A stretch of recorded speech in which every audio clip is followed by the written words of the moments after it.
Bismillahirrahmanirrahim. Assalamualaikum warahmatullahi taala wabarakatuh. Berita Al-Hijrah 3 Jamadil Akhir 6 Januari bersama saya Aziza Arifin dan berikut berita utama malam ini.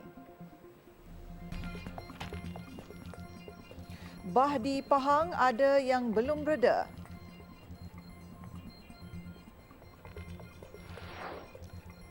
Lupus Al-Quran perlu kaedah yang betul.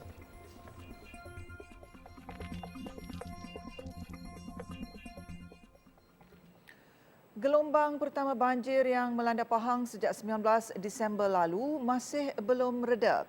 Meskipun beberapa kawasan di negeri itu masih ada yang dinaiki air, namun ada juga kawasan yang sudah mula menunjukkan tanda-tanda penurunan. Laporan banjir yang dikeluarkan Angkatan Pertahanan Awam Malaysia APM Pahang menunjukkan terdapat 7 daerah yang masih ada mangsa banjir yang ditempatkan di pusat pemindahan sementara PPS yang disediakan. Kru berita Al-Hijrah sempat membuat tinjauan di Maran Pahang yang merupakan antara kawasan teruk dilanda banjir ketika gelombang pertama. Tinjauan mendapati rata-rata penduduk sudah kembali dan selesai membersihkan rumah masing-masing. Bagi salah seorang mangsa, Nur Azhani Saliwani Muhammad Ali, dia terpaksa mengemas dan mencuci rumah untuk kali kedua selepas kediamannya ditenggelami air selepas limpahan sungai memasuki rumahnya. Nur Azhani yang tinggal di rumah itu sejak 2010 bersama suaminya serta 8 orang anak sempat menyelamatkan diri berpindah ke pusat pemindahan sementara PPS. Namun bah kali ini menyebabkan dia kerugian besar apabila 80% barangan rumahnya seperti almari dan peralatan elektrik tidak boleh digunakan lagi kerana diselaputi lumpur. Hari itu balik daripada PPS, yang gelombang pertama tu balik pada PPS dalam 2 hari. Lepas tu naik pula pergi balik semula PPS. Memang rasa penat sangat. Sempat kemas lah. Tapi air tak berapa kering lagi dalam rumah kan. Lepas tu naik lagi.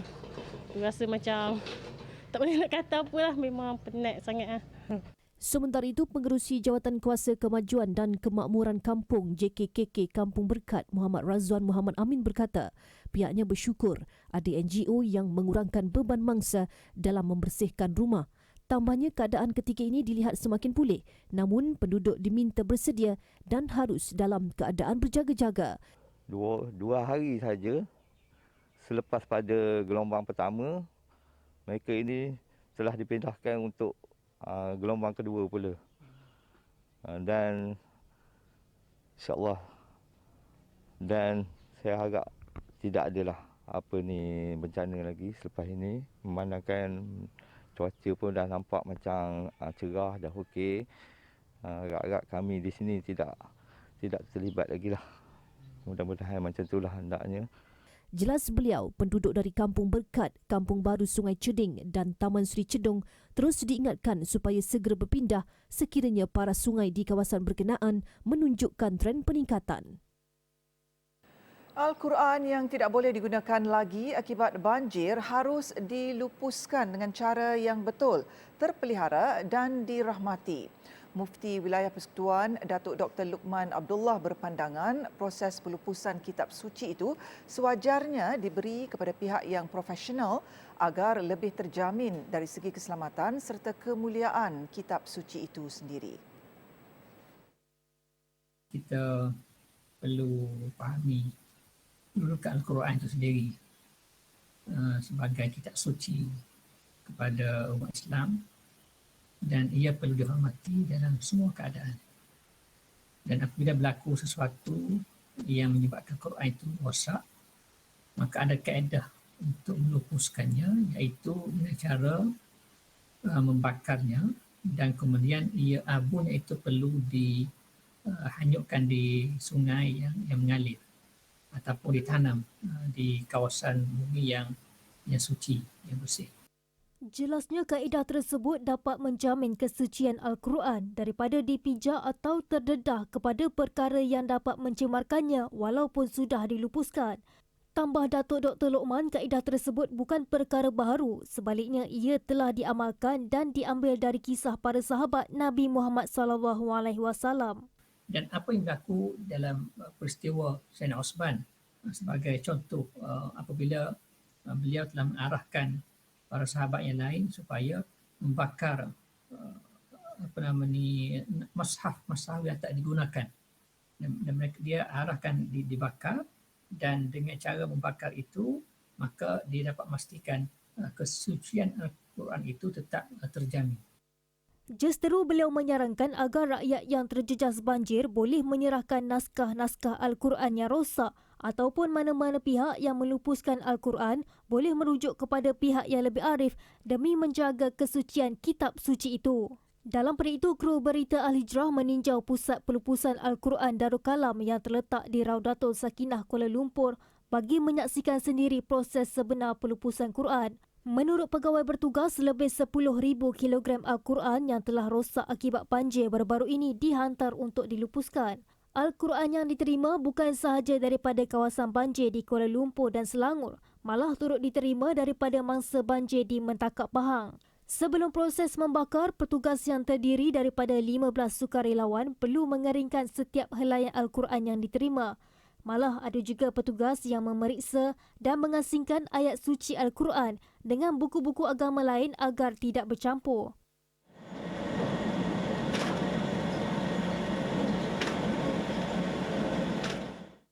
Helaian Al-Quran yang kering akan dipotong halus atau melalui proses merincih terlebih dahulu dengan menggunakan mesin khas iaitu mesin relau pelupusan Al-Quran RPAC. Bagi Al-Quran yang bersaiz besar atau tebal, kalam suci Allah itu terus dimasukkan ke dalam tempat pembakaran dan akan ditutup supaya abu tidak berterbangan dan ditiup angin.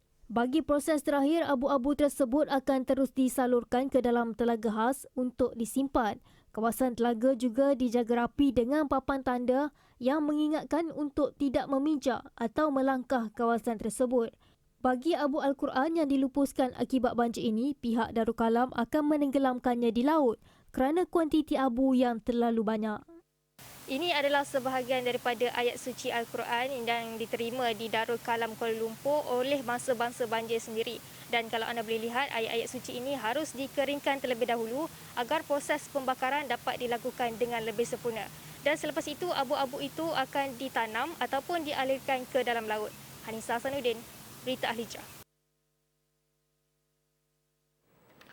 Sementara itu, banjir yang berlaku di beberapa buah negeri ternyata memberi kesan mendalam kepada kebanyakan mangsa yang terlibat daripada pelbagai aspek termasuklah dari sudut psikologi. Bencana itu bukan sahaja merosakkan segala harta benda, malah mangsa mengalami kesan trauma dan terkejut selain ada yang mengalami gangguan emosi. Wartawan Abdul Rahman Kunyu yang cuba mendalami perasaan mangsa banjir ada perinciannya. Bencana bah yang menimpa baru-baru ini terutama di kawasan yang tidak disangka-sangka sememangnya memberikan kesan yang besar kepada mangsa. Bagaimana mereka mahu meneruskan kehidupan dengan kehilangan segala barangan, bukan sekadar kediaman musnah, malahan harta benda dan sumber keuangan juga terjejas membuatkan emosi mangsa terkesan. Bagi seorang mangsa yang juga peniaga kecil, Muhammad Israq Tumirin, sebelum ini dia menjual sarapan sebagai pendapatan keluarga. Namun selepas banjir melanda kawasannya di Batu 18 Kampung Jawa Hulu Langat mengakibatkan tapak perniagaan yang menjadi punca rezeki hampir 30 tahun musnah dalam sekelip mata. Walaupun sedih, namun Israq akur dengan takdir Allah dan tekad untuk terus kuat kerana baginya ada insan lain di luar yang mengalami keadaan yang lebih teruk dari dirinya dan keluarga. Masa dia roboh tu saya tengok, saya pandang, dia sayang sangat saya rasanya. Tak tahulah nak cakap. Tapi dah nasib kan, macam mana kan, dah musim hujan. Kita pun nak cakap macam mana. Dah sampai masanya ke. Itu dia roboh tu saya tengok, pandang macam tu. Tapi ramailah kawan-kawan tengok sini kan. Semua ya Allah, semua dekat sini. Tambahnya, dengan berbekalkan kekuatan isteri, anak dan cucu membuatkan Israq kuat melawan emosi yang tidak stabil yang dialaminya. Senasib dengan Israq, seorang pesara kerajaan, Ruhana Mahfuz yang turut terkesan apabila kediamannya dibawa arus dan hanya tinggal tangga sahaja. Rumah yang didiami selama puluhan tahun dan menjadi tempat ahli keluarga berkumpul terutama pada waktu perayaan yang juga merupakan rumah pusaka ibu dan bapanya hanyut. Ketika saya mendekati Ruhana, dia seakan sudah tiada lagi air mata kerana dugaan kali ini katanya sangat menguji tahap mental dan emosinya. Namun, Ruhana tetap kuat kerana mempunyai sokongan dari adik-beradik, saudara mara serta jiran tetangga yang sentiasa memberikan kata-kata semangat untuknya untuk menjalani hari mendatang. Ya Allah, macam mana nak mulakan hidup? Begitu tinggi ujian Allah pada saya yang saya tak pernah terfikir saya akan tinggal sehelai sepinggang. Tapi itulah saya hadapi dengan tak ada apa persediaan. Hanya yang ada Allah sahaja. Dialah yang membimbing saya. Cuma saya rasa saya tidak habis segalanya. Saya ada lagi fikiran yang waras. Allah ada bersama saya. Ketika itu saya mula baca Quran pun saya tak boleh baca. Saya kata kenapa? Tapi saya mula mengeja balik satu persatu. Akhirnya saya boleh. Jadi kat situ saya rasa saya boleh bangun semula lah perlahan-lahan. Sementara itu, pakar psikologi kaunseling Fakulti Pengajian Pengurusan Pertahanan Universiti Pertahanan Nasional Malaysia UPNM, Profesor Datuk Dr. Muhammad Fazil Cik Din berkata, manusia normal yang mengalami bencana sememangnya akan terganggu emosi. Ia akan menunjukkan rasa sedih dan fikiran yang bercelaru membuatkan mereka sukar untuk berfikir. Ekoran dari itu, orang sekeliling perlu meningkatkan kepekaan dalam mencari ilmu bagi memastikan emosi mangsa ini dalam keadaan stabil.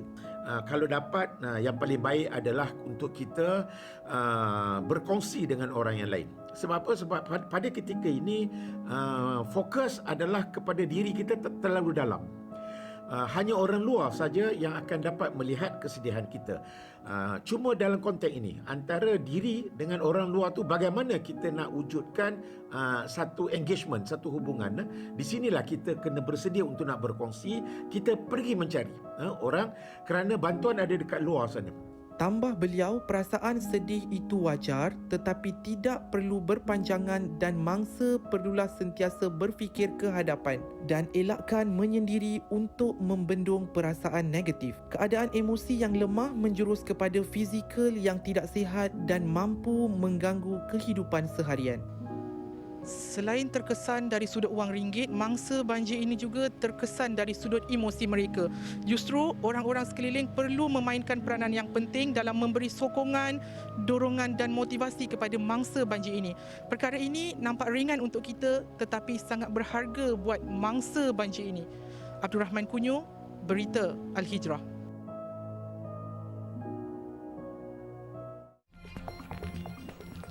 Derita ibu dan anak.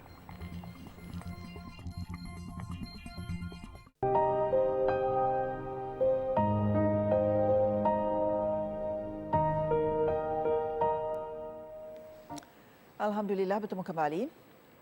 Seorang warga emas yang menderita serangan strok 4 tahun lalu mengimpikan sebuah bilik selesa dilengkapi kemudahan tandas bagi memudahkan pergerakan hariannya. Anak bongsunya Nur Aini Musa 40 tahun berkata, buat masa ini ibunya Mariam Ishak 83 tahun terpaksa tinggal di rumah kakaknya di Kampung Durian Kasim, Hulu Terengganu kerana rumah warga emas itu tidak sesuai diduduki dalam keadaan dirinya yang lumpuh dari pinggang hingga ke kaki. Kata Nuraini, adakala dia buntu memikirkan kos perbelanjaan terutama lampin dan susu ibunya, memandangkan pendapatannya sebagai anggota Jabatan Sukarelawan atau Rela tidak seberapa serta suami hanya bekerja di sebuah kilang kayu. 8 lagi adik-beradiknya yang lain hanya mampu menghulurkan wang sekadar mampu kerana mereka juga hanya bekerja biasa serta perlu menyara keluarga sendiri. Maknanya Kak mohon barang keperluan Mok ni macamnya Kak tu nak satu bilik tu si ada tandah ke Mok, maknanya mudah. Sebab rumah Mok tu dia tinggi, maknanya susahlah untuk kita nak cara benda ke dia. Maknanya keperluan Mok tu pamper, susu, barang keperluan Mok. Ujar Nuraini, meskipun hidup serba kekurangan, namun jiwa ibunya kaya dengan sifat kemanusiaan. apabila sanggup memelihara lebih 20 ekor kucing terbiar. Nur Aini berkata ibunya itu sememangnya seorang pencinta kucing dan ketika sihat, warga emas itu sering membawa pulang kucing jalanan yang ditemuinya untuk dipelihara. Namun dengan bilangan kucing semakin bertambah, Nur Aini juga menghadapi kesulitan untuk membeli makanan kucing-kucing ibunya itu yang setiap bulan mencecah RM150. Ada 20 ekor kucing tu dulu yang mok bela, sekarang ni dah cekak dah jadi kad lah. Maknanya kita ni ambil kucing-kucing yang terbuang maknanya tu. Maknanya ada yang ni kira kita memerlukan sumbangan kot lah untuk kucing-kucing ni.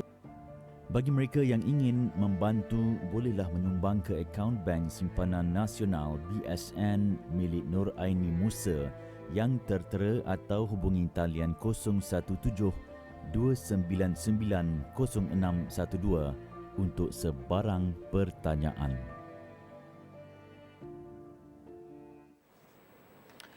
Berat mata memandang, berat lagi bahu memikul. Itulah ibarat kehidupan seorang ibu muda yang bukan sahaja menderita penyakit buah pinggang kronik tahap 4, malah diuji apabila anaknya disahkan menghidap epilepsi atau sawan selain masalah tumbesaran. Siti Nur Amziah Ramli, 24 tahun berkata walaupun hidup serba kekurangan selain menghidap masalah kesihatan, dia dan suaminya Muhammad Khairul Azhar Rosli, 21 tahun, tabah menjaga anak tunggal mereka, Muhammad Wafi Muzaki, 19 bulan, yang hanya mampu terbaring. Muhammad Wafi yang dilahirkan secara normal dengan berat 1.2 kg itu disahkan menghidap sawan ketika berusia 2 bulan dan beratnya kini hanya 6 kg. Dia juga masih tidak boleh bertutur mahupun berjalan seperti kanak-kanak lain seusia dengannya, selain terpaksa bergantung kepada susu formula dan makanan lembut disebabkan tidak boleh menelan makanan lain. Muhammad Khairul Azhar yang sebelum ini berkhidmat dalam Askar Wataniah juga terpaksa mengambil keputusan untuk berhenti sejak setahun lalu untuk memberi perhatian kepada isteri dan anaknya. Bagi meneruskan kelangsungan hidup, dia mengambil upah sebagai dropship perniagaan dalam talian dengan pendapatan tidak menentu bergantung kepada hasil jualan selain bantuan daripada Jabatan Kebajikan Masyarakat RM250 sebulan. Dalam pada itu, Siti Nur Amziah mengakui mempunyai anak menghidap penyakit sawan amat menguji ketabahan. Berikutan anak istimewa itu memerlukan penjagaan khusus selain tidak boleh ditinggalkan bersendirian kerana bimbang diserang sawan, selain perlu bergantung sepenuhnya kepada ubat sawan yang perlu diberikan hampir setiap hari. Lebih perit lagi, Siti Nur Amziah juga perlu menjalani rawatan hemodialisis 3 kali seminggu di Hospital Raja Perempuan Zainab II sejak Mac 2020. Malah buah pinggang sebelah kanannya juga disahkan tidak lagi berfungsi. Katanya setiap bulan dia perlu membelanjakan sekurang-kurangnya RM1,000 untuk membeli keperluan Muhammad Wafi Muzaki, termasuk lampin pakai buang, susu, selain kos ulang alik ke hospital setiap kali menjalani rawatan hemodialisis dan menghadiri janji temu. Saya minta banyak. Kalau boleh saya nak minta bantuan untuk ia je.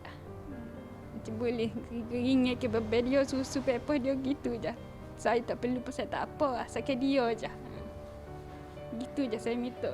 Saya tak minta lebih pun mana-mana. Cuma saya nak dia sihat pun budak lain, gitu je. Kesukaran hidup keluarga ini mendapat perhatian daripada pejabat khidmat ahli Parlimen Pengkalan Cepa yang tampil bersama skuad Kita Cakna Dewan Undangan Negeri Don Panco diketuai Pegawai Khas Adun Panco Roslan Muhammad Nur untuk menyampaikan bantuan barang keperluan dan wang tunai.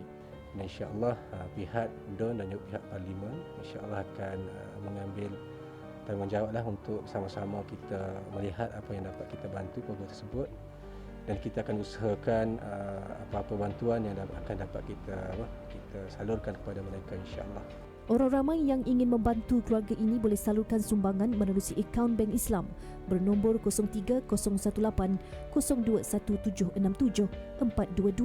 atas nama Siti Nur Amziah Ramli atau hubungi beliau di talian 011 1787 8765.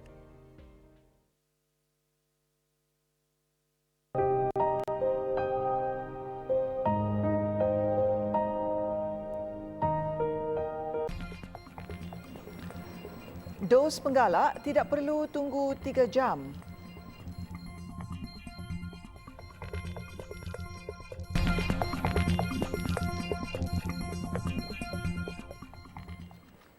Alhamdulillah bertemu kembali. Dakwaan segelintir penerima dos penggalak COVID-19 yang mengatakan perlu menunggu selama 3 jam sepatutnya tidak berlaku kerana proses sepatutnya selesai dalam tempoh kurang setengah jam. Perkara tersebut disangkal sendiri oleh penerima dos penggalak serta doktor di pusat pemberian vaksin. Mereka hanya perlu menunggu 10 minit sahaja untuk disuntik. Menurut petugas klinik kesihatan Tangling, Dr. Ashwin Kaur, paling lama masa yang diambil untuk divaksinasi adalah 20 minit bagi penerima dos penggalak yang mempunyai temujanji mahupun tanpa temujanji. Saya rasa ni memang bukan benarlah cerita dia sebab saya rasa tak sampai 20 minit, 30 minit pun. It's just that yang selepas ambil booster tu yang kita kena tunggu sekejap. Just nak make sure patient tu tak ada apa-apa masalah kesihatan lah. Just nak make sure patient balik dengan sihat. Itu je. Saya tak rasa lebih 20-30 minit pun. Maximum 30 minutes.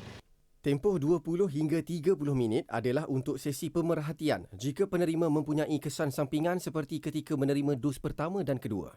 Sementara itu, menurut penerima tanpa temujanji, Rohidah Isa berkata mereka yang ingin mendapat suntikan tanpa temujanji perlu memantau keadaan di klinik atau pusat kesihatan terlebih dahulu. Biasanya lunch time dalam pukul 12 macam tu.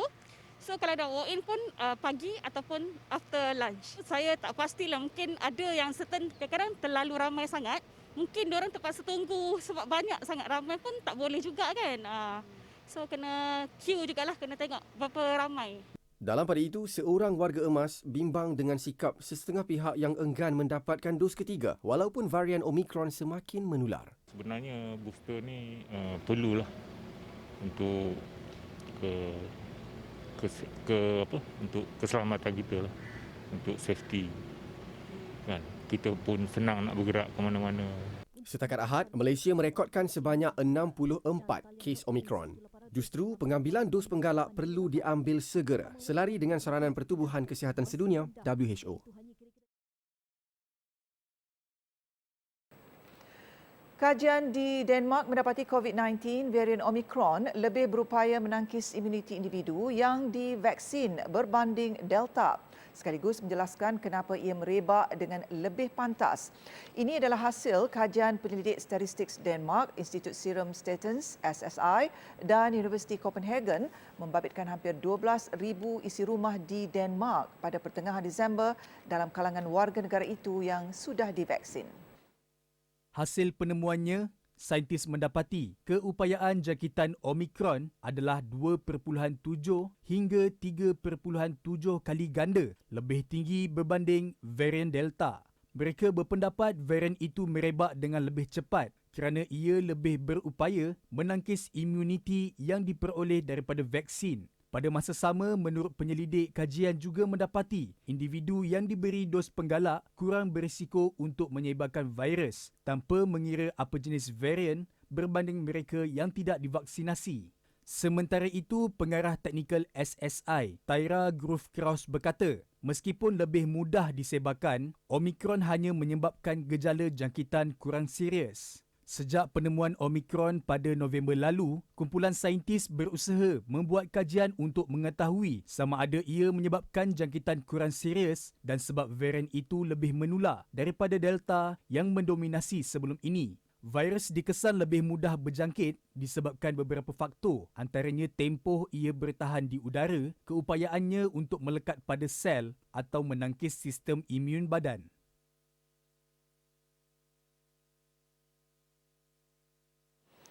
Pasukan ejen risikan Afghanistan membuang 3,000 liter minuman keras dengan menuangnya ke dalam terusan Kabul susulan tindakan tegas terhadap larangan jualan alkohol oleh Taliban. Semua minuman keras itu dirampas melalui serbuan di ibu negara tersebut. Sebelum ini, larangan penjualan dan pengambilan alkohol sudah dikuatkuasa di Afghanistan. Namun peraturan itu semakin tegas dilaksanakan di bawah pentadbiran Taliban. Sejak Taliban mengambil alih pentadbiran pada 15 Ogos lalu, berlaku peningkatan serbuan termasuk operasi membanteras penagihan dadah di Afghanistan. 3 pengedar turut ditahan dalam serbuan itu bagi siasatan lanjut. Malah Kementerian Penggalakan Kebajikan dan Pencegahan Maksiat Kerajaan Taliban juga mengeluarkan beberapa garis panduan yang mengehadkan peranan wanita Dalam perkembangan lain, kerajaan Taliban juga mengarahkan pemilik kedai di wilayah Barat Herat memenggal kepala patung hiasan yang dipamerkan di premis masing-masing kerana dianggap sebagai bahala. Keputusan itu dikeluarkan oleh Kementerian Penyebaran Kebajikan dan Pencegahan Maksiat di Herat yang bertanggungjawab mentadbir tafsiran ketat Taliban.